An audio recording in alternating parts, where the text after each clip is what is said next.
Раз, все отлично. Добрый вечер, дорогие гости. Я прошу прощения, господин посол уже у нас. Он у нас первый раз, поэтому Даниар проводит ему экскурсию. Мы буквально минут через 10, максимум 15 начнем. Спасибо большое.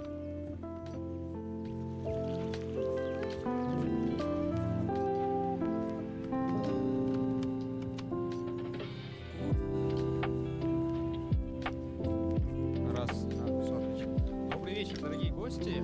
Я прошу прощения, господин посол уже у нас. Он у нас первый раз, поэтому Даниар проводит ему экскурсию. Мы буквально минут через 10, максимум 15 начнем. Спасибо большое.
Hi there. met before at ololo. Ah, we did. Nice to see you again. I remember you.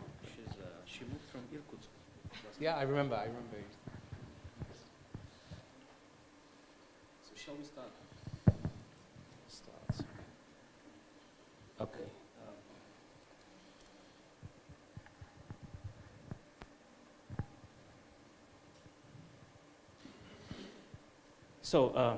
Yeah, I showed the ambassador around this place, and thanks for waiting. Thanks for coming. We met first with Nick in Isikul, in ololo, where he kindly came to meet us during his first weeks back in Bishkek. And I'm saying back because he was here before in 2000, between 2015 and 17. That's right. Yeah. Yeah, and for me, why I immediately offered the ambassador to come to these events, and we were not running these events for more than a year for now, but I wanted to restart these events exactly with Nick because as a citizen of Kyrgyzstan, I don't see many ambassadors who come here because they want to come to Kyrgyzstan. Everyone is very polite, but with most of the ambassadors, you feel like they take this opportunity expecting a bigger role in the future. And when we met, Nick told me that this was his dream job. So I thought, I was intrigued, and I think it would be a very interesting meeting today. So thank you for coming. No, thank you for having me. Yeah, so just a brief introduction. Ambassador Nick Bowler. He graduated from the University of Birmingham, political science, and then he made his master's in SOAS, University of London. SOAS, School of SOAS. Oriental and African Studies. Violence, conflict, and development. Yes. What do they teach on violence? They taught you violence, conflict, and development? It's quite a mouthful, isn't it? It's a misleading name. It's more about the analysis than the perpetration, thankfully. Yeah. So between 2008 and 2014, he worked as part of the Coffee International team. I've met your colleagues here in Kyrgyzstan. It's interesting. They were always very interesting people, very smart people, with very interesting research made here. And then very interesting countries. First, Afghanistan, Kabul as a governance advisor between 2014 and 15. Then 3 years in Bishkek during the ambassadorship of Robin Lord Smith, whom we all will love and we all mourn. And then very interesting 3 years in occupied Palestinian territories as governance and security team leader. And then even more interesting, 2020-2023 in Kyiv, head of UK programs in Ukraine. And since 2023, His Majesty is ambassador to the Kyrgyz Republic. So, why was it a dream job? So the story of how I came to Bishkek the first time is that I'd finished early in Afghanistan, and I was told, okay, well, we understand that you want to leave, it's fine, you have family circumstances. I just got married, and my wife had said, yeah, that's enough of you working in quite so dangerous places as for coffee. I'd also been in Afghanistan as well for quite a long time. So they said, well, would you go to Bishkek? Would you go to Kyrgyzstan? And I said, well, I'll give it a go. Tell me what, I'll go into, I'm not going to sign up straight away. So I said, oh, you give me 6 months, and if it goes well for me and Leanne, my wife, my family, then yeah, definitely I'll sign up. So we came to Bishkek, and after a week, I was on the phone to London. Where do I sign? Sign me up. There's something about the place. After a week? After a week, both of us, the place got under our skin in a very good way. And I still find it difficult to articulate exactly why that is. But if pushed, I would say there's something about the culture that resonated with me. I grew up in Wales in the UK. There's some similarities, some really obvious differences. But there's definitely something that resonates. I think Wales is a very mountainous country as well. Maybe it's something about mountain culture. And getting to know Kyrgyz people and the work, people like you and others, was really, really inspirational. And it was the most satisfying thing I'd done in my career. So when I left, I really felt like, that's unfinished business, I want to go back. And so when the opportunity came up, I felt I had to apply. It was a no-brainer for me to give it a go. Interesting. So you said you had actually 6 months to decide, but you decided after 1 month. The first time. So after a week, both of us, we were like, yeah, this is brilliant. This is the place for us. Yeah. Really, it's very interesting to hear. And when you had this opportunity to come back, how many options did you have? Was it a choice to make, or? Yeah, it was a choice. It was a choice about where to apply to.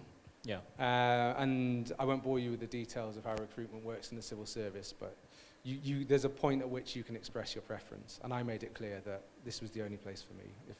Even if I'd been successful in other places, this is the one I wanted. If you look at other ambassadors, would you say that you're quite a young ambassador? Because as I understand, most people are becoming ambassadors much later, right? Yes, it's true. How did you come to this? How did you choose this diplomatic career overall, and how did you become an ambassador? How does it happen overall? How does it happen? Yeah, it's a good question. So my career started in the private sector. I joined Coffee, they're a consultancy. They run aid projects. So I worked my way up from an entry-level job in Coffee. It was a brilliant place to start a career, and I'm really, really glad that I started in the private sector. I think there's something about working for a company where efficiency, creativity, innovation is at a premium that really got into my way of thinking about the world, about the way I do work. So starting in the private sector and then going over to the public sector was really important. And I think once I got into the public sector, that helped me move fairly quickly through different jobs. So I was very lucky in that I've always been able to move on to a job that I really want to do, starting in Afghanistan, going on, you went through the history, to here, then to Jerusalem, then to Kiev, and then back to here. So part of the answer, I think, for me is the experience, the skills, the ways of working I got in the private sector, I found were really valued in the public sector. And that helped me to move through the organization. So the process of actually becoming an ambassador is remarkably similar to applying to another job in the UK system. But the we reality never tried, of so it, explain yeah. this. But the reality of it was that I think the things that lined up for me were, one, I'd just done the job in Ukraine, and that was important for two reasons. One, because some of the ways of working we started to put in place in the Ukraine, really emphasizing the integration of different functional capabilities within the embassy and aligning them behind shared goals, was something I think the organization felt would really be quite appropriate and useful in Bishkek.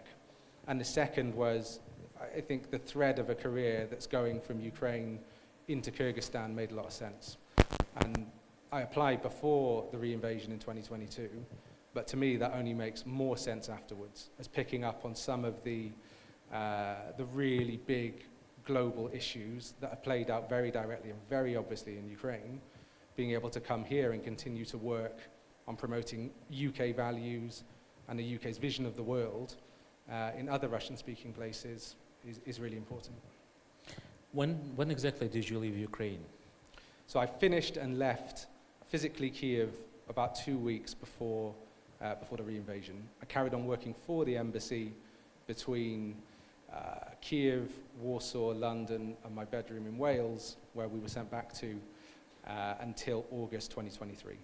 Can I ask you if these 2 weeks before the invasion, you felt like the invasion would happen? Yeah, looking back, I mean, we're so focused on preparing ourselves for every eventuality that there was never a moment for me where I thought, oh yeah, this is definitely going to happen. There was definitely a moment at the start of January, December, where we felt like it's a sensible thing to do professionally and for families to make sure we're prepared for all eventualities. So it felt very, very tense, obviously, and we were all working very hard through that period.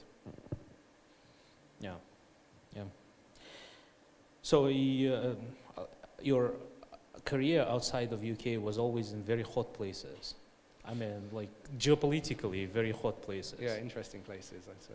Yeah, Afghanistan, Palestine, and Ukraine. So maybe because of that you like Kyrgyzstan so much. No, well, we moved from Jerusalem to Ukraine. Part of the rationale was to be closer to family and to be able to get home more often because the flights were easier. And I think 2 months after we arrived, COVID happened, so all the flights got shut down. And with the logic that maybe it would be a bit calmer as well in work, and that didn't last for very long either. So you spent the COVID time in Kiev? We went back to the UK for a couple of months, and then we were brought back to Kiev and spent the majority of the COVID time in Kiev. Wow, yeah. And you said that you had some unfinished job from your first assignment here. What were you working on during that period, and what are you proud of? The first time I was here, I was the deputy head for DFID. So now DFID has been merged into FCDO, the Foreign Commonwealth and Development Office, but for anyone who doesn't know, it used to be the development department for the UK. And I was the head for Kyrgyzstan and the deputy head for the region. So we were working on aid projects. A lot of them were focused on things like public financial management, working with the parliament on democratic process, and then also some really interesting work that I think was extremely impactful on renovating, restoring irrigation canals in the south of the country where they were dilapidated, and that was having an impact on farming. So when I left, I felt like we've made a lot of progress, but I could see then that the relationship between the UK and Kyrgyzstan was starting to change. It was starting to evolve. And in fact, it probably had already evolved in lots of ways, and the way we worked together hadn't quite caught up. So coming back at this moment has been really good for me because it feels like now we're very clearly in a place where we as the UK recognise that this relationship is about partnership, it's about mutual benefit. It's not a traditional donor-recipient relationship. You come to places like this, and I mean, this is as good as better than a lot of places in major cities in the UK, as one anecdotal example. So I felt like it was important to come back and be part of turning that relationship, or making the most of that relationship, now that it's more based on partnership, now that it's more based on mutual benefit.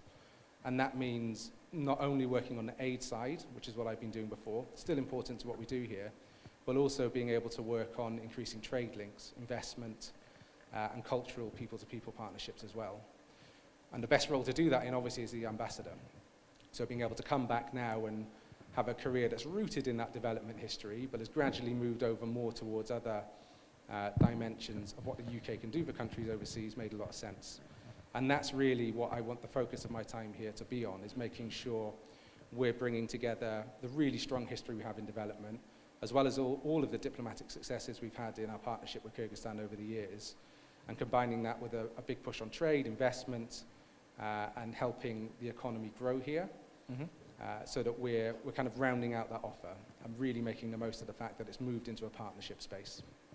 Yeah, speaking of economy, since 2017 there was a very important project here run by British Council, the Creative Central Asia Forum, and myself, I also took part in 3 of those forums, and this place has the influence of that project definitely, because that's when we realized that such thing as creative economy exists, and we realized that we are part of that.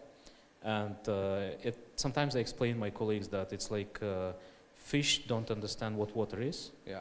Yeah, sometimes you are part of this, but you don't know that there is common between what you do, what people in the movie industry do, the theater industries, and the gaming and IT and all of that is united under the creative economy umbrella. And that was explained to us by the British Council, and it definitely was under the British influence.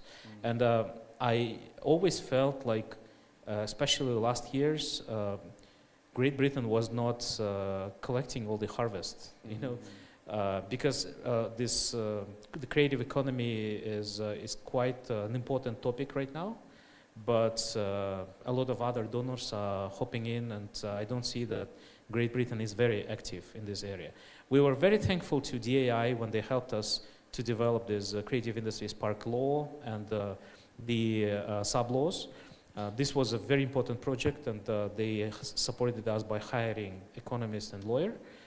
But other than that, I don't see that Great Britain is very active talking about creative economy here. And what are your plans in this area? Yeah, it's a really good question, and it's a really good example of an area where I think making the most of having moved into a more partnership-based relationship is something we need to exploit a lot more. So I'd agree with you that compared to where we were before, having kick-started the whole thing, it's a shame that we're not more involved now.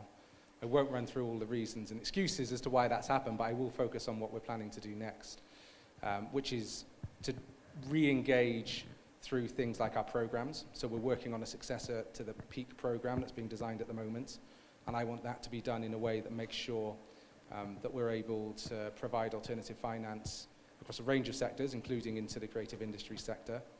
And I want to make sure we're bringing more of the best British experts we can over to help co-create.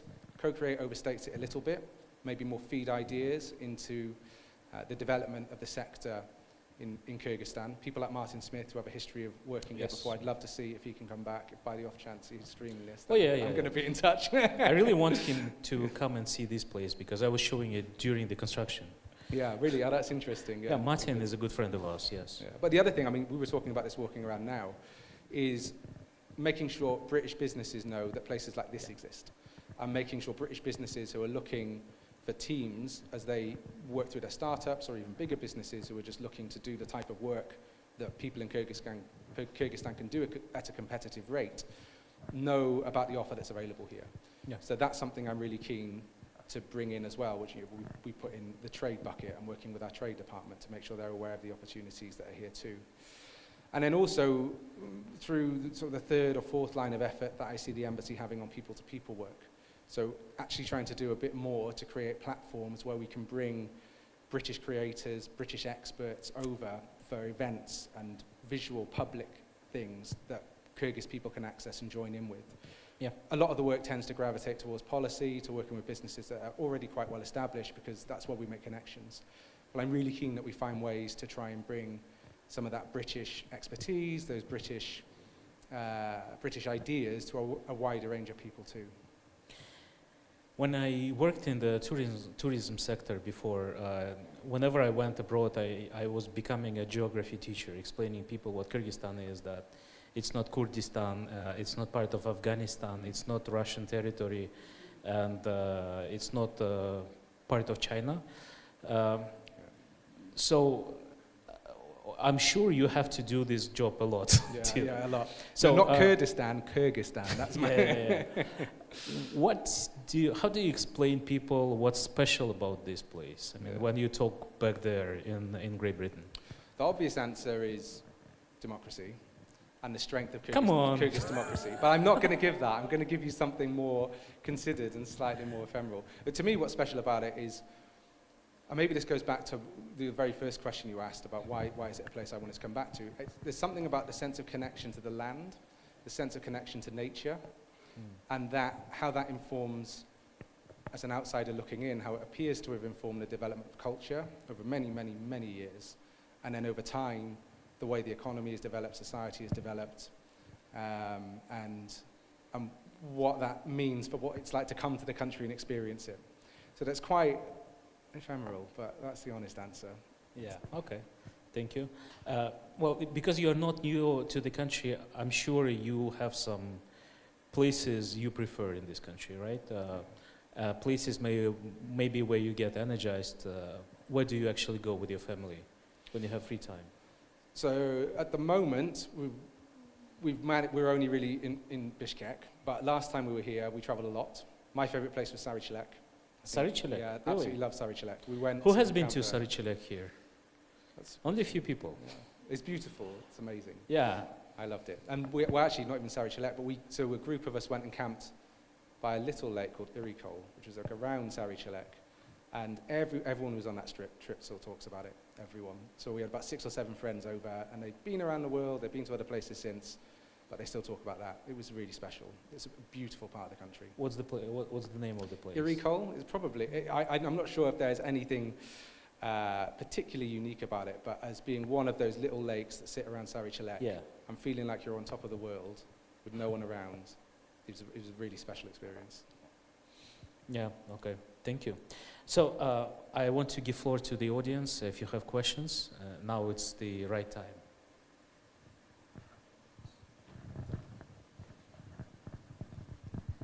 Daniel, first of all, I would like to thank for creating this platform, for creating this opportunity, and your human-to-human action is in place.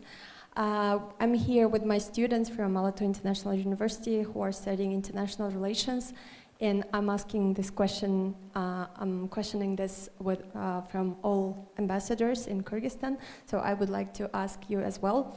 So, which 3 skills played the crucial role in becoming ambassador or as a person who has served for international organization as well? So, and which 3 skills do you recommend for students to upgrade or advance more? Thank you. That's a really good question. I would say decision making, definitely number 1. I think one of the adjustments coming into the top job compared to the other jobs I've done, and it's happened over my career certainly, working in an international setting, the more senior you get, is that you have to be the one that's able to take a good decision. That builds on the second, which is an ability to consult with people, to be able to listen, to really listen, to listen to what people are not saying as well as what they are saying, so that when it comes to making a decision, you really feel like you've taken in a good, wide range of views and perspectives. So bringing that a bit more practically into our world about international relations, that means not only the experts, the people it's really easy to go and speak to, and government, who you generally have decent access to, but also finding ways to ask people who are going to challenge what the conventional wisdom is. So that when it comes to you taking your decision on whatever the policy issue is that you're dealing with, you've really seen all sides of the argument. And if I had to pick a third one, I'd say it's adaptability or flexibility. Because in every job I've done, I thought I was going into one job, and by the end of it, it was a very different job. That's really obvious looking at my career in somewhere like Ukraine, where I came into Ukraine in one setting and it changed. But that was the same when I came in here for less negative reasons, but just the way the UK policy had changed, and Brexit affected what the UK would do overseas.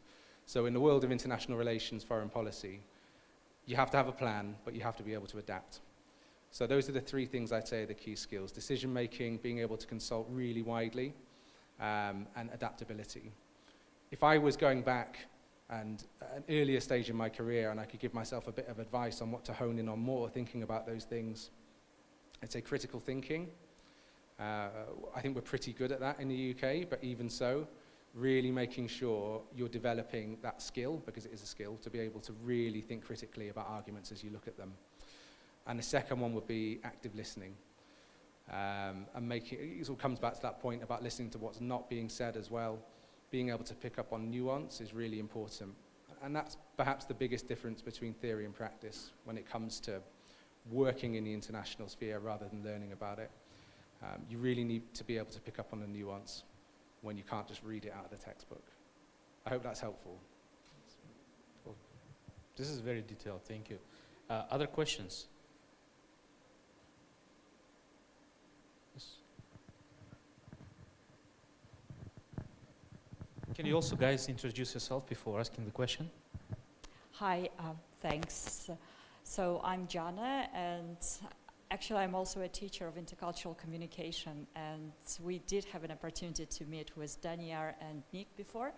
Thanks for an interesting talk today. And speaking of Brexit, you just mentioned it, and literally yesterday, nowhere else than here, I had a conversation with Daniar and some other people, and I realized that after Brexit, many people don't consider UK as Europe anymore, believe it or not. So what's your explanation be, or what's your definition to Europe be, and how would you answer to those people? Like, what's the stance of UK? Yeah. That's a good question. Is it Europe or no? Thanks. You've warmed me up. I'm sorry, I was part of this. Now you're getting me to the Europe, hard questions. part side. No, look, it's a good question. We left the EU, we didn't leave Europe. And that's still very much, I think, underpinning a lot of our engagement and our policy work.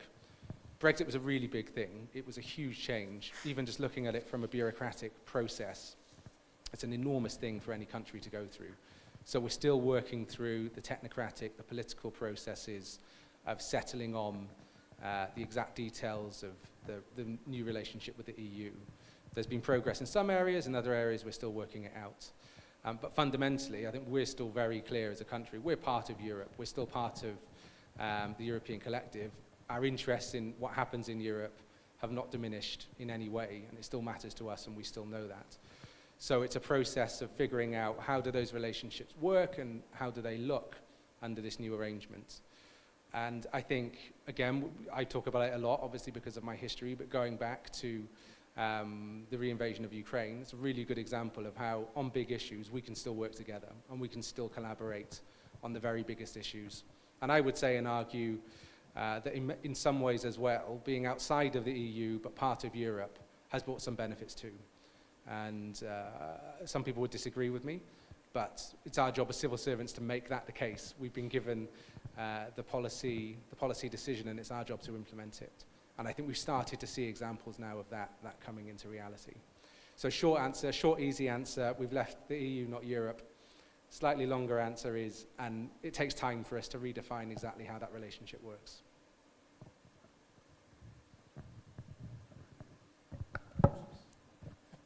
Hi, my name is Mike. I'm from the UK, from England specifically, with roots in Wales. My question is really for some of the audience, because I understand there are a lot of students here. Can you tell us a little bit, or introduce the Chevening, and I'm not sure if I'm pronouncing that correctly, scholarships, please? Thank you. That's very helpful. Yeah, that's very good. So yeah, Chevening scholarships. It's good timing because we've just opened applications for Chevening as well. Chevening's a scheme through which students from around the world can receive a scholarship to go and study in the UK.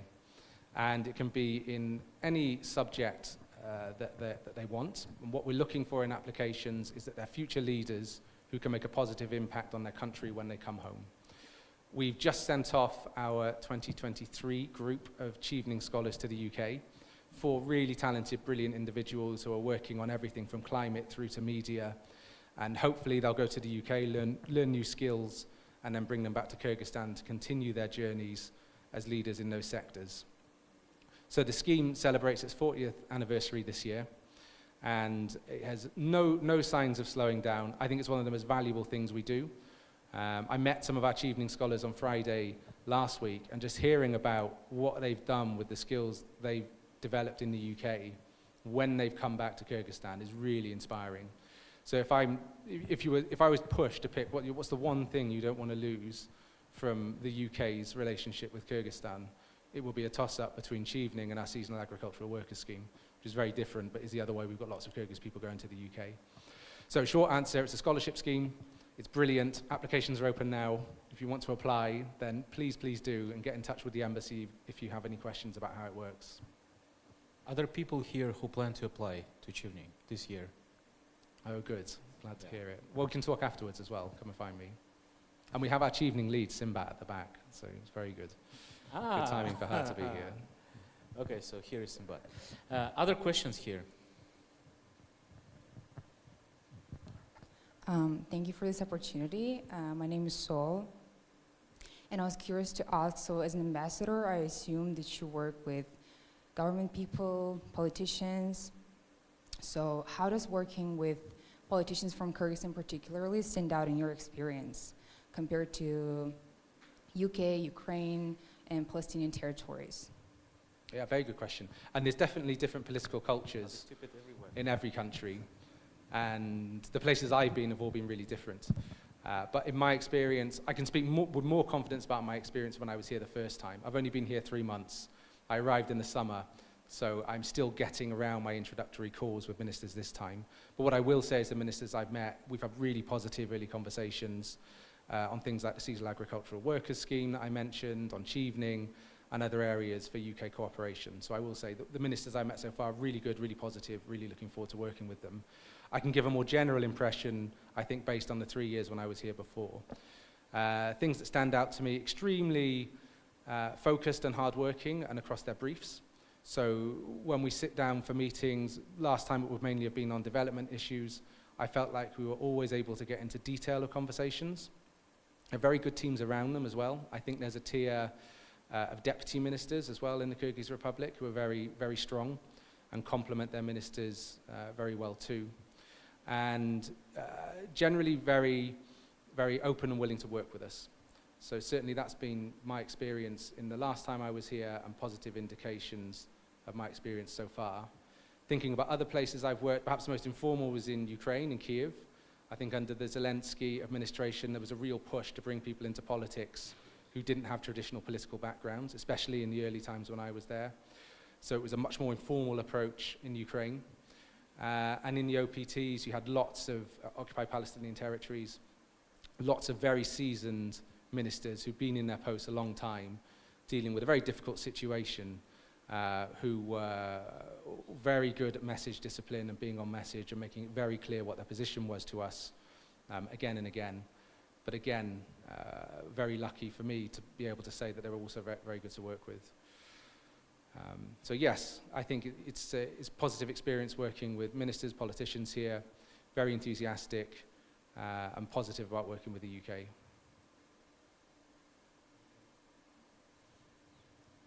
Hello, Mr. Bowler. My name is Medina, and I'm an English teacher, and I wanted to ask a question about the education. There are a lot of private schools which use British Council, or not British Council, specifically Oxford University Press or Cambridge University Press books, course books I mean, but there aren't many, like I would say, projects or programs supporting the teachers. And I really enjoy like teacher development from the British side rather than American. It's just, I think it's like the methodology or the approaches they use are very useful for teaching foreign language. Yeah. So my question is, do you have any programs, or are you planning to have such kind of programs or projects to support teacher development? It's another good question. And a bit like Danielle gave me the challenge on the creative industries, I think I'll acknowledge that on English language training, it's an area where I think we faded a little bit here, and I really want us to try and do more in and come back on. So at the moment, we don't have any concrete plans to scale up. But I can say that when I'm talking to London and they're saying, well, what do you need? What do you want to do more of in Kyrgyzstan? Whenever I can convince them to ask me that question, English language training is really high up the list. And actually hearing your view that it's about working with teachers is quite helpful and interesting to get that angle. Because in my mind, so when I think about English language training, you mentioned British Council, it's about, right, let's try and get more British Council here, let's get them over, let's get more presence. But coming at it from different angles, and trying to build more of the capability in the country to do English language training with UK resources and having received UK training of trainers is something I will now go away and have a good, long, hard think about. So thank you. But very, very practical question here. Suppose there is an event for teachers, for English language teachers. How open are you for the invitations to come and talk very informally? I'd be delighted to. I will always say yes to that. Simbat would be absolutely devastated at that because my diary is already a nightmare, but I would love to do that and genuinely would be very happy to. So guys, if you have a very interesting event where the ambassador would be interested maybe to take part, and maybe it would be very interesting for your participants, take Simbat's contacts and try inviting, or through Twitter, right? You're absolutely, very yeah, I active try there. and reply to all messages on Twitter and Instagram as well, so you can nudge me on there too. Yeah, you're the first ambassador with Instagram. Yeah, we've seen some in Twitter, but never in Instagram for some reason. Thank you for that. Hi, Nick. It's nice to meet you here. So my name is Bermet. I work for Hi-Fi. It's a London-based startup. Yeah, I work as a product manager. But my question would be more about the society, both in UK and Kyrgyzstan. What would you name as main what dynamics happening in the society, showing how what direction it develops, it goes to, both in UK and both in Kyrgyzstan since you came here? Yeah, I think in Kyrgyzstan it feels like a really exciting time to come back, and is a risk of sounding patronizing when you talk about other people's cultures when you're not from it. So I caveat what I say with that. It's definitely not my intention. But it feels like I get the sense that there's cultural renewal happening in Kyrgyzstan. And a lot of that has been driven by this utterly inspirational group of young people. And I would include probably everyone in this room in that, certainly the type of people that live or work in this building, and other people I've had the pleasure to meet in the 3 months since I've got here. I think that's really exciting. I think in the UK, the same sort of technological advancements that are playing into what I've just described in Kyrgyzstan are affecting how society is developing in the UK as well. And I think likewise there, people are starting to spend more time thinking about, well, what do I want to do with my life? What do I want my culture to look like? So part of what I think it's a very exciting thing to be able to do as an ambassador here now is to try and bring those two things together a bit more. And again, it comes back to that theme that I keep talking about on partnership. And it's not about trying to say, well, let's get British ideas over here so that we can get them adopted and replicated in the Kyrgyz system. It's about saying, wouldn't it be really cool and interesting if we brought together people who are both at this stage of thinking about what it means to be a young person in society, or to develop a business in society, or to do art in society, and see what happens when you bring those people together. And my sense is, my hypothesis is, that there'll be really interesting learnings both ways. And maybe, I mean, you probably know better than me. You work for a London company, you live in Kyrgyzstan. That's the sort of stuff that I'd be really interested to find out more about. What does that feel like? What are the benefits of that? Is this just something in my head that is really easy to see from the outside? Or is there something in it? Because if there's something in it, I want to put more of my effort, more of the embassy's effort into that, what I think we would probably call people-to-people work, and creating opportunities and platforms to get more British people to come over here, work in the arts, culture, as well as business, and establish those connections. So guys, it's not only about questions, you can also give your suggestions, proposals. Yeah, and I'm really open to honest feedback as well. As the team will tell you, feedback, if I'm talking rubbish, you can tell me. I'm tough and I can take it. And I'd rather you tell me now than in 3 years when I'm leaving, if it's not right. Right. Hi again. I'm Daniel, head of Jungle, the venture capital arm of the ololo group. And thank you for finding time for us, first of all. On a more abstract note, can you please speculate on what Kyrgyz Republic can give to the world? Where do you see our strengths, having rich experience of working in various countries and have a chance to look from a side? Can you please speculate, if you will, on that? Thank you. I think the concrete example, and it's on my mind because I've spent time with people like Dania, I went and met the D Billions team recently, and I've spoken to others who are working in the sector, is the creative industries. If I were to pick one thing where I think the country can be competitive, my impression coming back after 3 months, that's it. And I think that plays into what we talked about a little bit earlier with Dania around what makes Kyrgyzstan stand out. The glib answer is democracy. But there's a thread between those two things. The reason that Kyrgyzstan has such a brilliant, interesting, dynamic, thriving tech and creative industry sector, in my opinion, can't be separated from the fact that it's had decades of democracy, decades of relative freedom, decades of people being able to develop and be the people they want to be creative, and to let that over time bleed over into the economy, into business, and meld with technologies. So that would be my direct answer to your question. It's quite specific, but I think there's a real unique opportunity there that the country's holding in its hand, and I think it needs to grasp it. And I hope the UK can help do that. And it's why the challenge that we had on, we helped on creative industries, should we come back? I think absolutely yes, we should. Making sure we come back in the right way to help nurture, encourage, and grow that is really important. And in my mind, it can't be separated from democracy. I think those two things go hand in hand.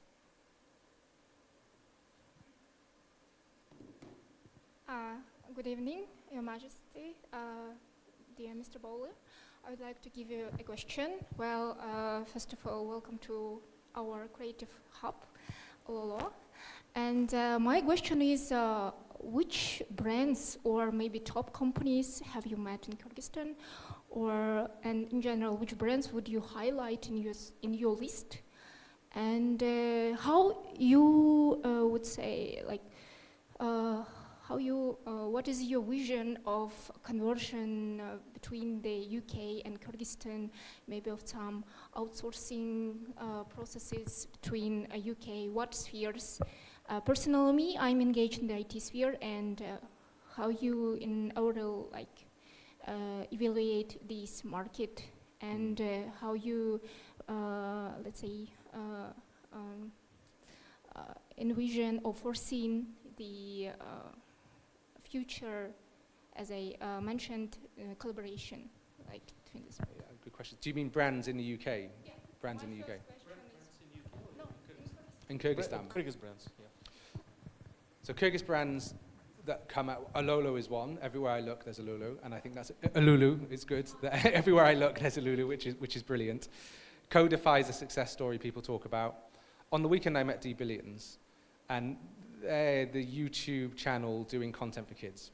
So I came across them because my kids love D Billions, and they went and gave us a tour. And some of the stuff they do is brilliant. It's really entertaining. It's really funny. But those guys are no joke. They are running a world-class operation, building a world-class product in Kyrgyzstan and exporting it to the world. So they're the ones that have really stood out to me. So the way they have managed, and their story about how they've grown, and going and seeing their team, the work they're doing. I know the content they're putting out is quality because my kids consume it like mad.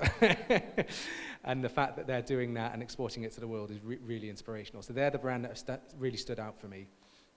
And I think, so making sure that what they've done and how they've succeeded somehow is bottled and built into the DNA of regulation and the business environment, and how businesses grow in the country could be really important.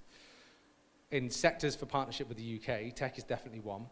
So before I came out here, chatting to friends who work in startups in the UK, and saying to them, He said, oh, you're going to Kyrgyzstan, great, you're going back, brilliant, what's it like, what's going on there? Talked to them about the tech sector, about the creative industries, and they said, you can get cheap, relatively cheap or affordable tech labor in Kyrgyzstan. We didn't know that.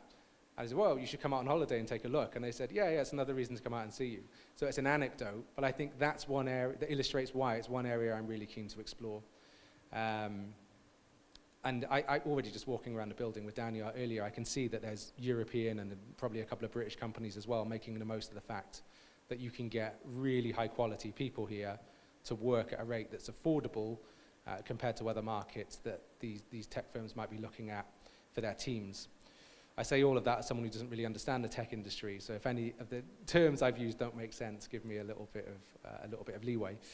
Other areas, I mean, we talked a lot about creative industries. I think that's the one that's most interesting, answering the question about where are the potentials. Can't ignore some of the big traditional industries that are still really important here. The extractive sector, we have a UK firm that's working in the extractive sector. That's going to continue to be really important to the economy of the country. It's a sector where the UK has a lot of interest. I wouldn't be doing my job if I didn't try and grow our presence there and make sure that those firms are continuing to look at the sector.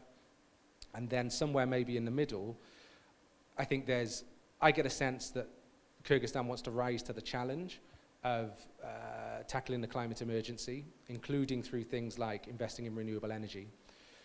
The UK renewable energy sector isn't massive, but it is pretty good. And I see opportunities maybe in areas like small hydro, where in Scotland, in the north of the UK, we have a small hydro industry that I'm really interested in exploring.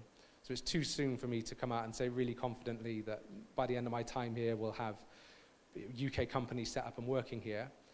But as an early area I want to look into at the start of my mission, in addition to the really obvious opportunity for us to re-engage with the tech sector in a new and exciting way, I think in some of those traditional sectors as well, we need to be making sure that the UK is offering the really innovative products and the reliable quality investment that we can offer around the world as well.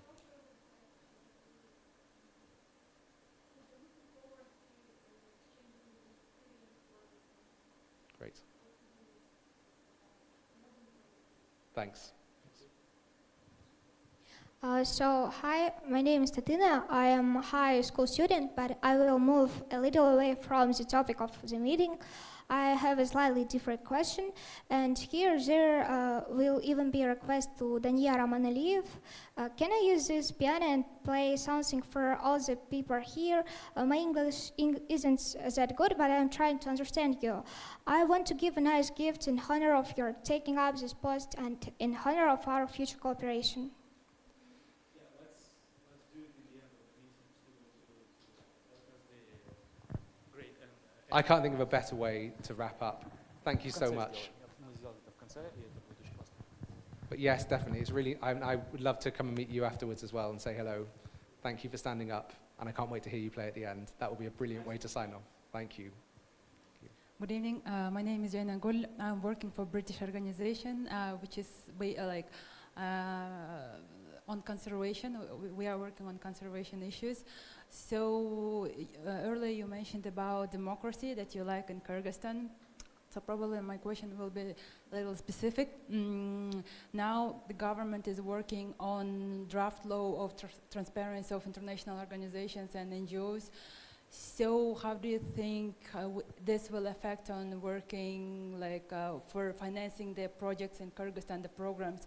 Because nowadays we are implementing the projects of illegal wildlife trade of challenge funds. So what do you think in the future if the law will be accepted, how would it affect in financing this kind of projects in Kyrgyzstan?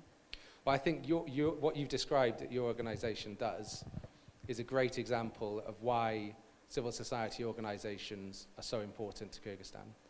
And the work civil society organizations do is critical to service delivery, it's critical to meeting the challenges of the climate emergency, the type of conservation work you're working on, and it's critical to a whole range of other things that benefit a lot of Kyrgyz people. So it's a draft law, it's not been signed yet. We continue to engage diplomatically as the UK. I can say in general terms, and it ties to the point on democracy, that Kyrgyzstan has been really good going here. One, it's really good, and it makes a lot of unique value. Talked about the overlap with the creative sector. And two, civil society organizations are just absolutely critical to service delivery and rising to the developmental and other challenges that the country faces. So I think it's really important that that continues. That's the message that we're giving and that we'll continue to give. And I think that as the UK, we need to continue to assess what the impact will be on our own projects. We work through civil society organizations, we still do, to work towards goals and objectives that I think are really obviously very good and very positive for the country. So in answer to that bit of the question, we're still working through and assessing what the impact will be. But our message, and I hope that we will continue to deliver it, is that civil society organizations are absolutely critical to what happens here. And we want to make sure that we can continue to work with you and do all the good work that we have done and we need to continue to do. I have one question and one proposal. I would like to get started with the proposal. UK is doing a lot to encourage Kyrgyzstan to develop in encouraging Kyrgyzstan in economic sustainable development. However, now we are lack of time to talk about what does UK doing, but I guess lots of students are interested in that, and my proposal is can we invite you as a guest lecturer to the university to talk about the UK's contribution in sustainable economic development of Kyrgyzstan? That's my proposal. And my question is, I have studied the mechanism of delegation and accountability in parliamentary democracies, and of course, as a classic model, I have studied Westminster model of parliamentary democracies. Time is limited, but I would like just to answer you briefly.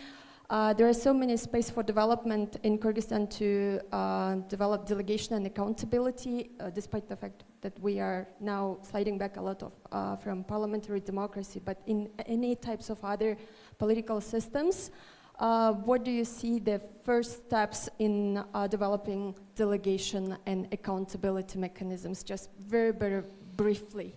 Thank you. Briefly. That's a PhD. Well, in the first one, yes, I'd love to come and talk. And let's talk afterwards about setting that up. That would be great. On conservation, so I think the UK has set out some really ambitious targets. So we want to meet net zero by 2050, which sounds like a long time, but that is an ambitious target to set. And I think that is filtering through into our domestic policy and our international policy as well. It's why climate has run through as a thread of a lot of what I've talked about today. We want to help other countries to rise to the climate. The challenge of the climate emergency is something that affects all of us. It needs to be front and center in our foreign policy as well as our domestic policy. But at home, we're seeing investments in things like EV networks. It's a lot easier to own an EV. Before I came out here, I spent a year in the UK, mainly in the UK. For the first time, bought a full EV, and it was a perfectly manageable situation. So I think we're starting to see habits change in the UK in response to the commitment to sustainable development and greening the economy, and more investment in things like energy efficiency, all exactly the same types of things that we would want to help and support here, we're also trying to do back home in the UK. So it's too much to set out in a few minutes here, but as you've invited me to come and talk about it, I would be delighted to give you the full package and overview of what we're doing, the challenges we still face, and what we're trying to do overseas as well, including in Kyrgyzstan, because it will be a huge part of our offer moving forward, trying to help to work on climate issues. And I didn't answer your democracy question, I'm sorry, but let me think about that, and when I come and talk to you, I will answer it then, because I don't want to give you a crap answer, because it's a good question. Hi, Mike again. My question is, so clearly your focus is the relationship between Britain and Kyrgyzstan. How important or how deep, how strong are the relationships with other ambassadors in Kyrgyzstan, but also the relationships with non-governmental organizations and how important they are in the partnership between Britain and Kyrgyzstan? Thanks. Both critical sets of relationships. So ambassadors, we're constantly in touch. There's groups where we are like-minded on most issues, groups where we're like-minded on some issues, and we're always looking for opportunities to work together, especially where we've got shared goals. It just makes a lot of sense to collaborate and coordinate. Working with civil society, non-governmental organizations, absolutely critical to success. coming back to the very good question about what skills do you need to be a good ambassador, in my opinion, the ability to consult widely is a really, really big part of that. And that relies on having a good network that, of course, is rooted in our host, the government, and also with business and the types of people you'd expect us to spend time with, but also includes a really wide range of civil society and non-governmental actors. And not just the typical ones. I mean, civil society organizations, I'm sure there's some in this room, brilliant, we love working with you, and it's absolutely critical. But also making sure we get out, and my team gets out and hears from other people as well, who aren't necessarily as a career in that space, but are in organizations or groupings or networks that we can go and speak to just to hear about, well, what's life really like at the moment here? What are your priorities, and what do you think the UK should be doing? So that when we're taking decisions on what to prioritize, where to allocate resources, we're doing it based on a really rounded picture of where we can have the most positive impact in the country. Good evening, everyone. My name is Aida, and I'm a part of educational volunteering program that helps children in region to improve their math and English. As we know that there is a gap in terms of quality between schools at region and here in Bishkek, even between private and state schools. So my question is, what do you think UK could do or maybe doing in order to help our government to improve the level of education, the legislation, maybe taking into account that we have recently issued a new version of this educational legislation, and is it the area of interest, of your interest, and how could you help in terms of this? Thank you. Thank you. Education is hugely important to any country.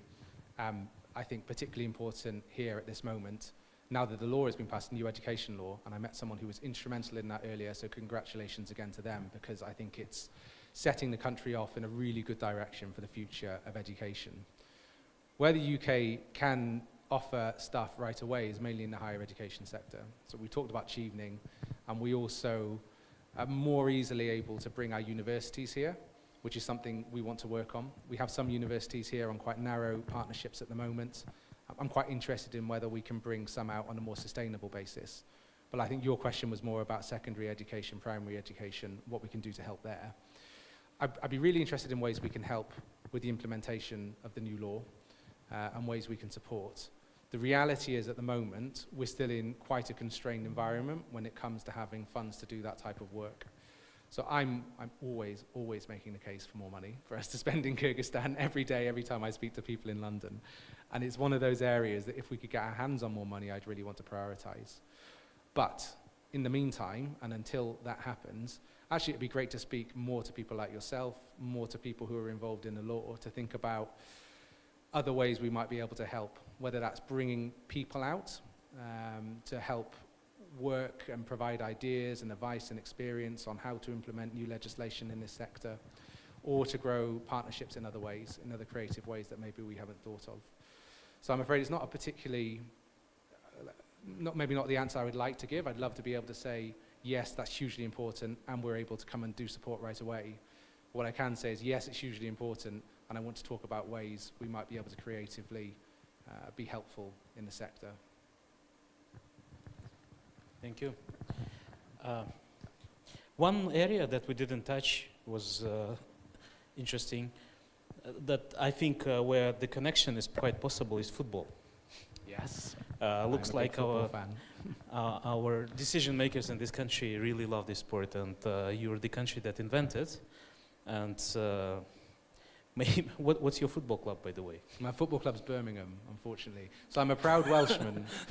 Yeah, I used to say it's Arsenal, unfortunately, but no, but Birmingham's not anymore, definitely so less I fortunate feel than for you, Arsenal, yeah. although we did beat you in the League Cup final. I can't leave without saying that. Now you've raised it. But no, so I'm English. My dad's English. And so it's not, but it could be Aston Villa as well. No, it'd never be Aston Villa. That's cannot painful. be, okay. No. But so I'm Welsh, but my dad was devastated that my brothers and I felt Welsh rather than English. But the one thing he did manage to get us hooked on was Birmingham as the football club. So very sadly. Yeah, not very well known here, unfortunately. No, not very well known, not very Yeah. successful. Yeah, especially this year. But yeah, so just to conclude, a few personal questions. One of the questions we ask all ambassadors is, maybe you can name 3 books that had the biggest impact on your life. Not the favorite books, but the books that really changed something in your life. First one, definitely Measure What Matters by John Doerr, who was the venture capitalist who helped get Google going. And he sets out in that book the objectives and key results framework. That I'm probably speaking to people in a room who know a lot better than me about that and why it's now outdated. But reading that book really, it changed my whole frame of reference for how to think about how I organize my work and my team's work. And that transformed my own personal impact. And I would like to think that it's transformed the impact of the teams I've led since I read it as well. So that's one definitely on a professional front. The second one, on a more personal front, when I was maybe 14, 15, my dad gave me a book of poems by H.P. Cavafy, who's a Greek poet. And there's one poem in there called Ithaca, and he'd put a little bookmark on it, and he said, read this poem. And it's basically a call to adventure. And if you want your kids to go and have an international life and they're teenagers, show them that poem. If you want them to stay at home with you, do not let them near that book. Because once they've read that poem, they'll want to go out and see the world. So for me personally, that was a really, really impactful book that I read, and particularly that one poem in it. And then choosing a third is quite difficult. Let's see, they're the 2 that jump out immediately. Bit of a cop-out, but there's also a book called High Output Management by a guy called Andy Groves. And it is the precursor to the Measure What Matters book. So John Doerr was a disciple of this guy, Andy Groves, who worked at IBM. And this book, High Output Management, just sets out a way of thinking about managing your team. And it's definitely not aimed at the public sector, but I found that really quite interesting and inspirational to read something from a sector I'm not in and think about, well, how can I apply that in my sector? So those are my 3 on the spot. The third one I might change. I might come back to you and change at some point, but definitely Measure What Matters. It's very unusual, honestly, because I never heard of any ambassador to name a business book, and you named 2. It's starting in the private sector. Yeah, it's for me, it's very inspiring because I believe that the private sector is very honest. Yeah. You can say if you're successful or not. Yeah, you can't hide in the private sector. Not on the position of ambassador, because you can, there are so many things out of your control. Yeah. Yeah, in private sector it's not like that, so it's, yeah. And interesting, thank you. And when you were going to arrive to Kyrgyzstan, you were writing in Twitter that you started reading Chingiz Aytmatov. Can I swap? Can I put Jamelia in? Because yeah. It's a really good book. Yeah. What books have you read? And so I finished Jamelia. Jamila, which is just brilliant. And yeah. when I was named after this book. Were you really? Yeah. So after the main hero of this book. Amazing, yeah. So very brilliant. personal for me. Thank you. And when I sat down with the embassy and we started talking about field visits, they were like, "Where do you want to go?" And I said, "I want to go to Talas." And they're like, "Why do you want to go to Talas?" I was like, "I think Jamelia is set down. I really want to go and see it." Now I've had this picture painted in my mind. I really want to go to Talas. So that's going to be one of my first trips. And I'm now working my way through The Day Lasts More Than 100 Years. But I've got a lot of non-fiction for work that I'm having to prioritize at the moment, which is a shame. My fiction time is pretty limited, so I'm having not much time to get through it. Yeah, I can imagine. So speaking of measuring what matters, one day you will leave this position, Kyrgyzstan probably, and you will become ambassador in another country. Looking back at that time, what will you consider as a success? Yeah, good question. What is the definition of done? Yeah. So again, coming back, maybe the books I've read give you a hint that I'm not going to cop out and give the answer of like, well, diplomacy is really flexible and sometimes you just need to roll with the punches. So I'll set myself some really specific goals, and if I haven't achieved them, I'll beat myself up. It's too early for me to be able to tell you exactly what they are. Actually, when I do, I'll put them on Twitter so everyone can see, because I want to be held to account for them. But I can tell you that they'll cover helping with economic development in the country and trying to make sure the UK is playing a constructive role as a partner rather than just a donor in supporting Kyrgyzstan's economic journey and helping to develop the economy in a way that sets the country up for the long term. The second will be something on climate change. I don't think any diplomat, any self-respecting diplomat can answer that question without talking about climate change these days. It's one of the biggest collective action problems we face in the world. We need good diplomacy and we need good joined up to development to solve it. So making sure that the UK has done something specific and concrete to help Kyrgyzstan deal with the climate emergency. And ideally that we've taken some learnings back to the UK as well. And then the third will be something on establishing those people-to-people links and something about making sure that the UK has got a stronger partnership with the people in Kyrgyzstan who are redefining or reshaping Kyrgyz culture and setting it up for the next 50, 100 years. And I hope that something's gone back the other way as well, because as someone who's come back, for the reasons that you've seen I struggle to articulate, there's something here that's brilliant, and I want to make sure we get some of that back into the UK as well. Yeah. Thank you. This is much more specific than what I hear usually. And first I want to give you this present from Ololo.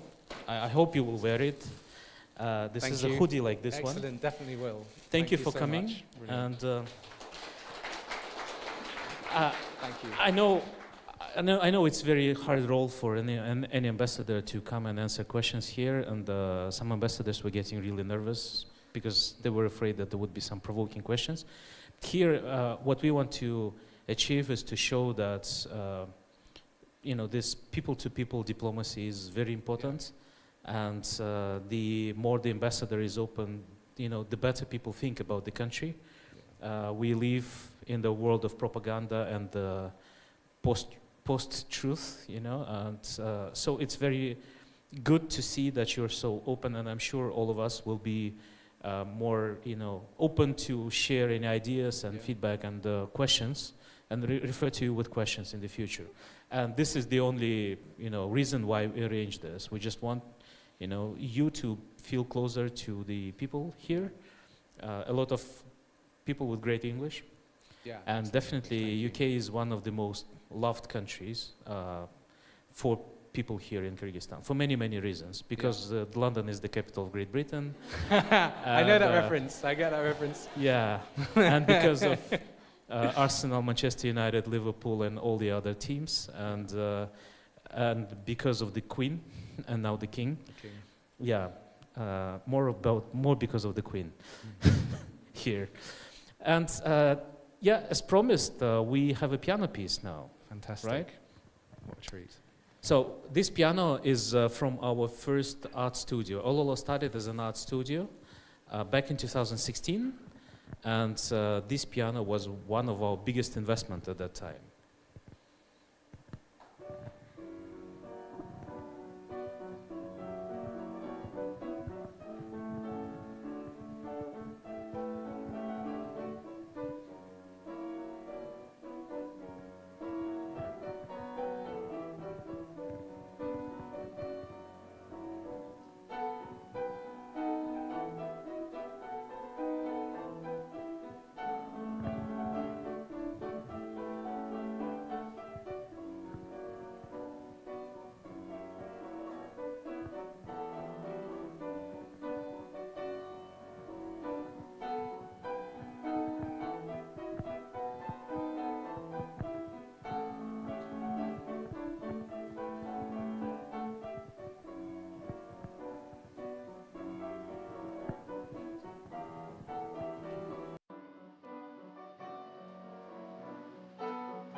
That was incredible.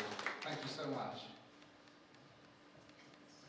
Your Excellency, thank you for coming. It was a pleasure talking to you. Thank you for having me. I hope we'll have many more opportunities in the future. Likewise, and please ask me the difficult questions here on Twitter. We need to be able to answer them or we're not doing our jobs. And thank you very much. My first public engagement here. Very glad I got to do it with you. Thanks, everyone.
you.